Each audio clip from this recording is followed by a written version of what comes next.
Kelsey! Mr. Dunbar yelled, his booming voice shocking me back to reality. Irene Kelsey, is there something very interesting outside that window, and is it related to fractions? No, sir, I answered quietly, as I turned back to the teacher and tried to concentrate on the scrawling gobbledygook on the blackboard.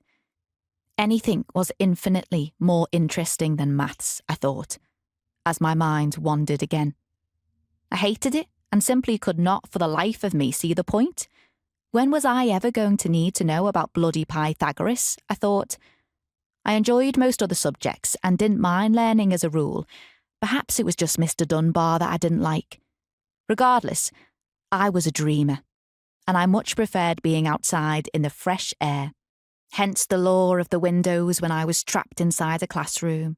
I couldn't wait to leave school. By any standards, my young life was idyllic, living in a huge house with sprawling grounds in the suburbs of the Wirral. The neighbours and any visitors always assumed we were either famous for something or other, or super rich. My parents, Ivy and Archibald, were quite private people, so this only added to the mystery, and they would smile when the whispers started up each time my dad bought a new boat, which he either moored in Anglesey on the Menai Strait or kept stacked by our garage while he worked on them. He built a couple of cabin cruisers too, and he absolutely loved his sea fishing. Not me, though, despite him trying to get me interested in his hobbies. I hated the water and the Wellington boots he wanted me to wear, and was far more interested in the huge quarry that was right by our house. I was born in 1952, the youngest of 4 siblings, and was always known as the babby. My dad always called me this, even when I was a grown adult. The huge quarry I was so attracted to has long since gone. But as a child, I would beg my brother, Rob, to take me up there with him to watch all the men on their motorbikes. They were defying death in my eyes as they raced up and down the sides of the enormous quarry. It was so exciting to watch as they roared around and did stunts. Even the smell of the petrol was exciting to me. I loved everything about it. Out there, I felt such a sense of freedom, and I think I always knew that I would eventually break away from the confines of my comfortable life.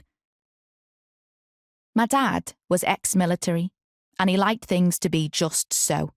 He had big expectations of all of his children, but the pull of something more meant that I was destined to go my own way. There was another, more thrilling path for me, and although I didn't know it at the time, my refusal to conform and accept the easy life were simply steps along that path. My dad had 5 brothers and a younger sister, and they had all been brought up on a big working farm. After my granddad died, 2 of Dad's brothers, Uncle Charlie and Uncle Ernie, took over the running of it. Of course, I loved going there to visit.